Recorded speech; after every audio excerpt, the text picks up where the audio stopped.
শীতকাল এলেই প্রকৃতিতে যেন নতুন প্রাণীর সঞ্চার হয়। শীতল শিশির ভেজা সকাল সৃষ্টি করে এক অদ্ভুত সতেজতা। ঠান্ডা মৃদু হাওয়ায় ভেজা সকালগুলো হয়ে ওঠে আরো মনোমুগ্ধকর।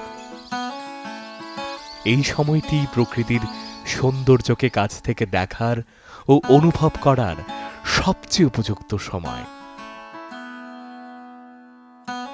পাতার উপর নিঃশব্দে বসে থাকা শিশির বিন্দু আর পাখির কলতানে চারপাশ ভরে ওঠে এক শান্ত অনুভূতিতে, যেন প্রকৃতি নিজেই নীরবে আমাদের আশীর্বাদ জানাচ্ছে।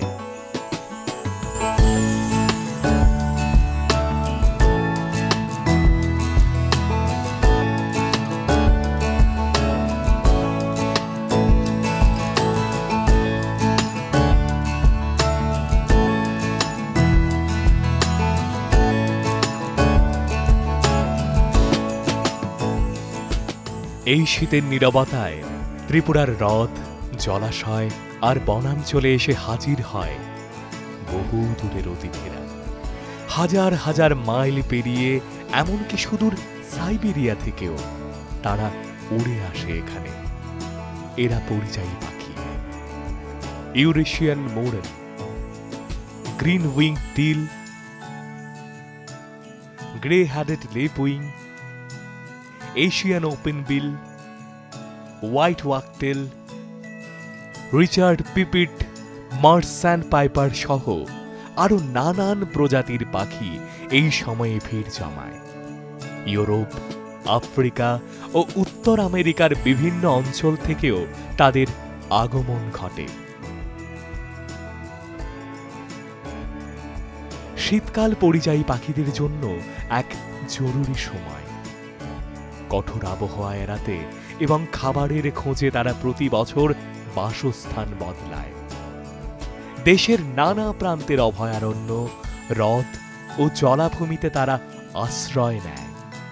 এর মধ্যেই কিছু পাখি শীতের আবাস হিসেবে বেছে নেয় ত্রিপুরার জলাশয়গুলোকে। त्रिपुरा में करीब 380 छोटे बड़े वेटलैंड्स हैं। 2 हेक्टेयर के ऊपर हमारा रिकॉर्डेड है। हमारा एशियन वाटर बर्ड सेंसस में हर साल हम लोग जितने वेटलैंड्स है उसका बर्ड का सेंसस करते हैं। तो इसमें 2 दिन तक हर वेटलैंड में एक्सपर्ट जाते हैं और क्या क्या बर्ड्स है उनको उनका प्रेजेंस आइडेंटिफाई करके उसको रिपोर्ट करते हैं हमारा ऑफिस को। हम ये फिर नेशनल बायोडाइवर्सिटी अथॉरिटी को रिपोर्ट करते हैं। तो साउथ एशिया में जो फ्लाईवे में इसमें ये बर्ड्स साइबेरियन रीजन से जब माइग्रेट करते हैं, बीच बीच में इधर रुक के थोड़ा रेस्ट लेके फिर वो लोग जाते हैं अफ्रीका की तरफ, जहां वो अपना विंटरिंग करते हैं। क्योंकि साइबेरिया रीजन में तो कुछ खाना नहीं मिलता है विंटर में, तो ये जो है गर्मी का जो ओशन के पास अफ्रीका जैसे है, वो गर्मी का मौसम गर्म उधर रहता है, तो इनके लिए ये जगह सुइटेबल रहता है। ये लोग फिर 2-3 महीना इधर रुकते हैं, उसके बाद फिर साइबेरिया वापस चले जाते हैं। ত্রিপুরা যেন প্রকৃতির আশীর্বাদে গড়া এক অপূর্ব ভূখণ্ড, যেখানে আছে পর্যাপ্ত গাছপালা, জলজ প্রাণী এবং দূষণমুক্ত পরিবেশ। যদিও তাদের অবস্থানকাল খুব বেশি নয়, মাত্র কয়েক মাস বা শীত শেষ হওয়া পর্যন্ত।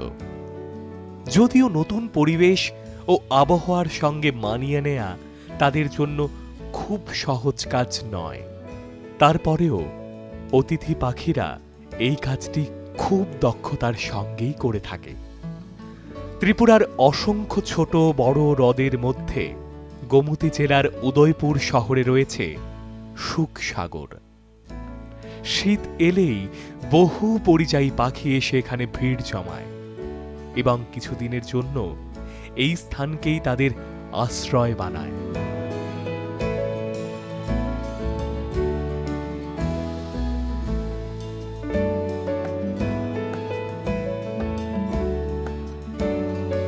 মন্দির আর দিঘির শহর বলে পর্যটকদের কাছে পরিচিত গোমতী জেলার উদয়পুরে এই জলাশয় এক অন্যতম আকর্ষণ।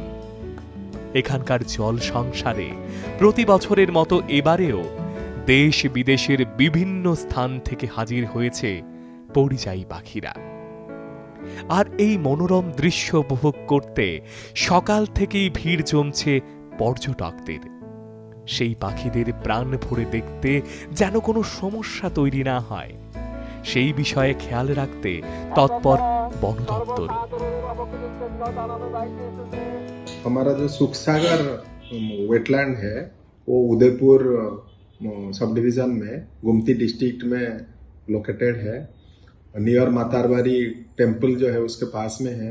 करीब 700 एकड़ जमीन उसका टोटल एरिया है। इसमें बारिश के दिन में इसमें करीब बहुत वाटर स्टैग्नेशन होता है, 8-10 फीट तक पानी रहता है। और जो दूसरी दिन पे जहाँ सर्दी का मौसम में इसमें स्टिल देन उधर भी पानी रहता है, लेकिन 5-6 फीट तक रहता है। और इसमें बहुत बायोमास रहता है, वाटर हायसेंथ रहता है और डिफरेंट जो आल्गी वगैरह रहते हैं और जो वाटरबोर्न जितने प्लांट्स है वो सब रहता है। इसीलिए ये जगह पर लॉट ऑफ फिश भी आते हैं। फिश जब रहते हैं वो अट्रैक्ट करता है बर्ड्स को। तो इसमें रेसिडेंट बर्ड्स हमारा इंडियन बर्ड्स रहते हैं और विंटर में इधर माइग्रेटरी बर्ड्स भी आते हैं। लास्ट ईयर जो हमारा सर्वे हुआ है इसमें करीब 29 species of birds Sukhsagar lake में आइडेंटिफाई किए हुए हैं। जो उसमें 8 स्पेसीज है जो कि माइग्रेटरी है, वो साइबेरियन रीजन से आते हैं। इधर जैसे उनका पोचिंग ना हो इसके लिए हम लोग बहुत अवेयरनेस क्रिएशन करते हैं, इंक्लूडिंग सुखसागर में भी। हम लोग उदयपुर में जो सुखसागर है इधर भी अराउंड इट हम लोग हर साल अवेयरनेस करते हैं, जैसे कि ये बर्ड्स को कोई हार्म ना करे। সর্বসাধারণের অবগতির জন্য জানানো যাইতেছে যে মাতারবাড়ি রেল স্টেশন সংলগ্ন সুখসাগর জেলায় শীতকালীন মৌসুমে বিভিন্ন জায়গা থেকে বিভিন্ন পরিযায়ী পাখি আসে। ওই সমস্ত পরিযায়ী পাখিদের যাতে কেউ অসুবিধার সৃষ্টি না করে তার জন্য অত্র এলাকার সুনাগরিকদের আবেদন করছি। আমাদের এই উদয়পুরের সুখসাগর যে জলা, এখানে শীতের মৌসুমে যে পাখি পরিযায়ী পাখি আসার শুরু হয়েছে, সেই পাখিকে কেন্দ্র করে প্রত্যেক বছরের ন্যায় এবারও আমরা মাইকিংয়ের ব্যবস্থা করেছি। কারণ বিগত দিনে অনেক পাখি মারা গিয়েছিল পাবলিকের হাতে।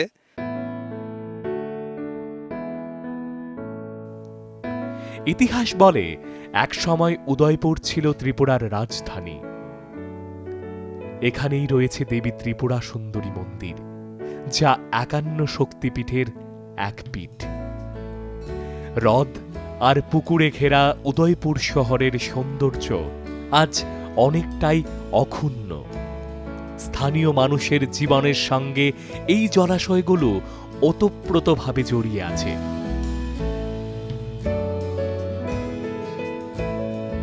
শহরের বুকে থাকা সুখসাগর একদিকে যেমন প্রাকৃতিক সৌন্দর্যের অংশ, তেমনি অন্যদিকে এই এলাকার অর্থনীতির জন্য গুরুত্বপূর্ণ।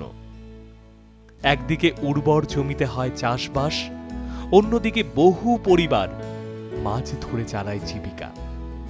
হ্রদের চারপাশে জলাভূমিতে জন্ম নেয় ছোট মাছ সহ নানা ধরনের পোকামাকড়।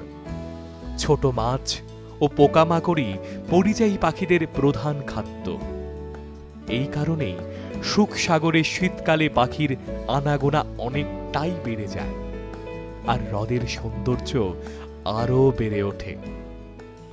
সুখসাগর জেলার যে অতিথি পাখিরা আসে তার শীতের মরশুমে এগুলি দেখতে খুব সুন্দর, এবং বাইরের লোক আইয়ে সকাল বিকাল বিভিন্ন সময়ের মধ্যে আইয়ে, শীতকালে বেশি আইয়ে। সবসময় শীতের মৌসুমে এই পাখিগুলো আসে এখানে। আর এখানে আপনার পর্যটক দেখার লাগিয়া মানুষ অনেকে আসে, যে সকাল ভোরবেলা থেকে আরম্ভ করে ভিড় মানুষের দেখার জন্য সবাই এখানে। আছে অনেক পাখিগুলো অনেক মানে সৌন্দর্য, মানুষের অনেক দেখাতে অনেক ভিডিও ক্যামেরা সব কিছু করে নিয়ে যায় পাখিগুলা দিয়া।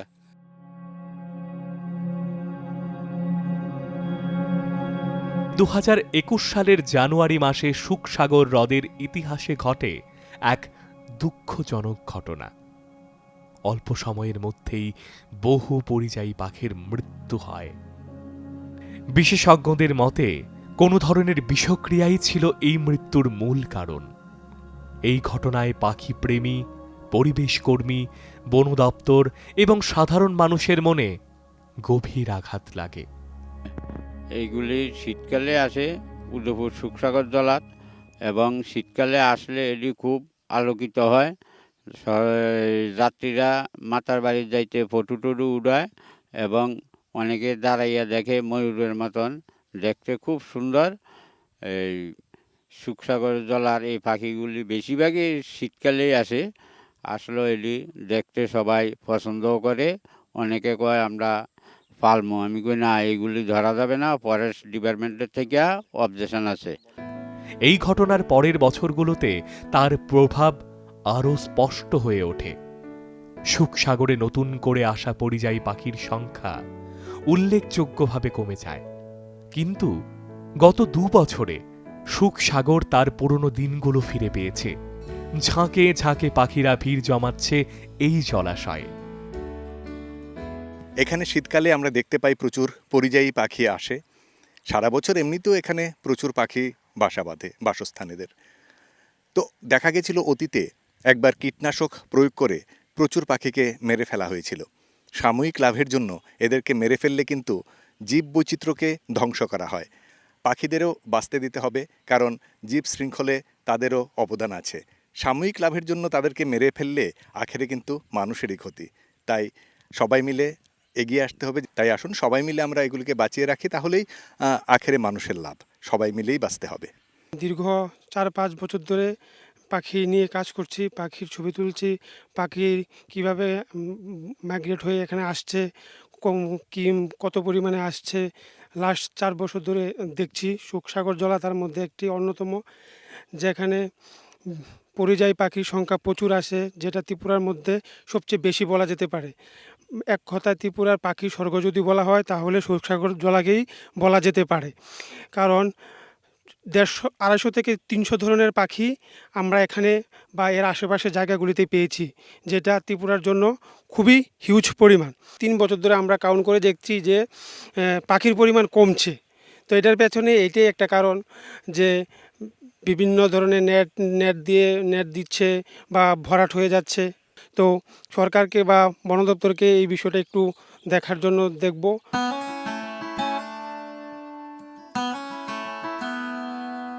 শীতের প্রথম ছোঁয়াতেই প্রকৃতির আশীর্বাদ ধন্য ত্রিপুরা যেন বারবার নতুন প্রাণ ফিরে পায়। কুয়াশা মাখা ভোর, নরম রোদের আলো আর সবুজে ঘেরা নিস্তব্ধতার টানে যেমন দেশ বিদেশের অসংখ্য পর্যটক ছুটে আসেন এই রাজ্যে, তেমনি আকাশের পথ ধরে হাজার হাজার মাইল অতিক্রম করে ত্রিপুরায় এসে পৌঁছয় পরিযায়ী পাখির দল। দূর দেশের সীমান্ত পেরিয়ে ক্লান্ত ডানা মেলে তারা আশ্রয় নেয় ত্রিপুরার জলাশয় ও অরণ্যে। শীতের নীরব সুরে যেন প্রকৃতির সঙ্গে মিশে যায় তাদের কলতান। কুয়াশা মোড়া ভোরে ত্রিপুরার সিপাহীজলা অভয়ারণ্যের নীরব জলাশয়ের বুকে দূর দেশ থেকে উড়ে আসে অসংখ্য পরিযায়ী পাখি। হাজার হাজার কিলোমিটার পাড়ি দিয়ে তারা আশ্রয় নেয় সিপাহীজলার এই শান্ত সবুজ অরণ্যে। এখানকার বিস্তীর্ণ জলাভূমি, হ্রদ আর বনভূমি পরিযায়ী পাখিদের জন্য এক আদর্শ আবাসস্থল। শীতের শুরুতেই এখানে দেখা মেলে লেজার হুইসলিং ডাকের মতো নানান প্রজাতির পাখির। কেউ আসে সাইবেরিয়ার হিম শীতল প্রান্তর থেকে, আবার কেউ বা আসে মধ্য এশিয়ার জলাভূমি পেরিয়ে। ভোরের আলো ফোটার সঙ্গে সঙ্গে পাখিদের কলকাকলিতে মুখর হয়ে ওঠে গোটা সিপাহীজলা। জলাশয়ের বুকে খাবারের খোঁজে ডুব দেয় জলচর পাখিরা, আবার কেউ গাছের ডালে বসে বিশ্রাম নেয় দীর্ঘ যাত্রার ক্লান্তি ছেড়ে। এই সময়টাতেই প্রকৃতি ও জীবনের এক অপূর্ব সহাবস্থান চোখে পড়ে। পরিযায়ী পাখিদের আগমন শুধু প্রকৃতির সৌন্দর্যই বাড়ায় না, এটি সিপাহীজলার পরিবেশগত ভারসাম্যেরও এক গুরুত্বপূর্ণ সূচক। এরা প্রমাণ করে এখনো সিপাহীজলা নিরাপদ, জীববৈচিত্র্যে সমৃদ্ধ। শীতের প্রতিটি সকালে সিপাহীজলা সৃষ্টি করে এক জীবন্ত গল্প, যেখানে পাখির ডানার শব্দে ধ্বনিত হয় প্রকৃতির নীরব কবিতা।